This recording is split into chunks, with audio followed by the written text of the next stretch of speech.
Hello children, how are you? Good morning.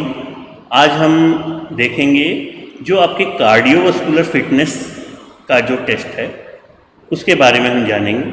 इससे पहले हमने फिजिकल फिटनेस टेस्ट के बारे में जाना था, जिसमें कि आपका मोटर फिटनेस टेस्ट और बैरो फिटनेस टेस्ट था। आज हम हेवर्ड स्टेप टेस्ट के बारे में चर्चा करेंगे।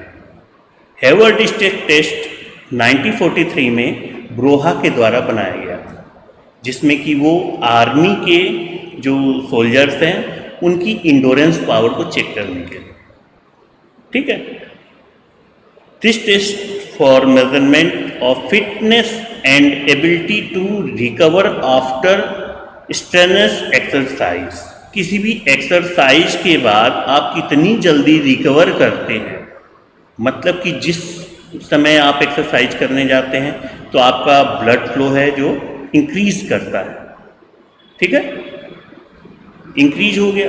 उसके बाद आपकी जो ब्लड सर्कुलेशन है वो कितनी जल्दी या कितने टाइम में नॉर्मल होती है, उस सिचुएशन को मेज़र करने के लिए ये टेस्ट बनाया गया है, ठीक है। ये आपकी कार्डियोवास्कुलर फिटनेस के बारे में बताया गया है इसमें। अब इस टेस्ट में जो इक्विपमेंट यूज होते हैं उनके बारे में हम जान लेते हैं। फर्स्ट, एक जिम बेंच चाहिए। जिम बेंच एक हाइट होती है 50 सेंटीमीटर या 20 इंच की हाइट होती है बॉयज़ के लिए, और गर्ल्स के लिए 17 सेंटीमीटर या 45 सेंटीमीटर या 17 इंच होती है। इसके अलावा एक स्टॉप वॉच चाहिए, ठीक है। अब इस टेस्ट में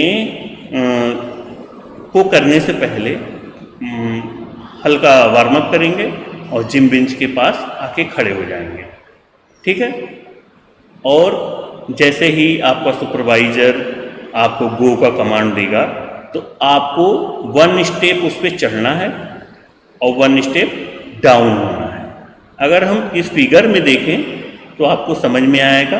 पहले सब्जेक्ट बेंच के पीछे खड़ा है, फर्स्ट राइट लेग रखा, दोनों पैर रखा, फिर राइट लेग को नीचे किया, फिर लेफ्ट लेग को नीचे किया और खड़ा हो गया। इस पूरे प्रोसेस में मतलब उसको 1 सेकेंड चढ़ने में लगेगा और 1 सेकेंड उतरने में लगेगा, ठीक है। तो ये प्रोसेस हमको 5 मिनट कंटिन्यू करनी है, और जिस समय गो बोला जाएगा उस समय आपकी स्टॉप वॉच स्टार्ट हो जाएगी। असिस्टेंट मेज़र 5 मिनट के बाद जैसे ही वो प्रोसेस ख़त्म हुई अप एंड डाउन की, उसके 1 मिनट बाद उसकी फर्स्ट पल्स काउंट होगी। पल्स रेट को काउंट कर लेगा, उसको नोट कर लेगा। फिर जो पल्स रेट हमने काउंट की, उसके जब स्टार्ट किया था पल्स रेट काउंट करना, वहाँ से 1 मिनट बाद फिर से उसको पल्स काउंट करना है, मतलब रिकवरी का उसको रेट देखना है। तो फर्स्ट पल्स काउंट किया था आपकी एक्टिविटी के ख़त्म होने के 1 मिनट बाद, दूसरा पल्स काउंट किया 1 पल्स काउंट होने के 1 मिनट बाद, फिर तीसरा पल्स काउंट किया उसके सेकेंड पल्स के 1 मिनट बाद। इस तरह की हम इस प्रोसेस में 3 बार पल्स को काउंट करते हैं। आपको बात समझ में आएगी इस फिगर में कि यहाँ पे जो उसकी रिकवरी रेट उसको चेक करने के लिए हमने तीनों पल्स काउंट कर ली, ठीक है। तो जो हेवर्ड स्टेप टेस्ट का फॉर्मूला है कि वो किस कैटेगरी में है उसको हम देखेंगे। तो जो उसका ड्यूरेशन है, ड्यूरेशन जो सेकंड में लेंगे हम, 5 मिनट को अगर हम कन्वर्ट करें तो 300 सेकेंड्स होंगे इंटू 100, 300 इंटू 100 अपॉन 5.5। उसके बाद करेंगे P1, P2 एंड P3। यहाँ पे P का मतलब आपकी पल्स रेट से है, ठीक है।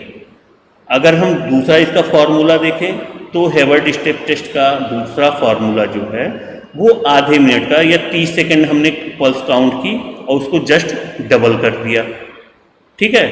तो 100 इंटू ड्यूरेशन ऑफ एक्टिविटी जो सेकेंड में होनी चाहिए अपॉन 2 और सम ऑफ पल्स, मतलब pulse 1 and pulse 2 and pulse 3, इसको काउंट कर लेंगे।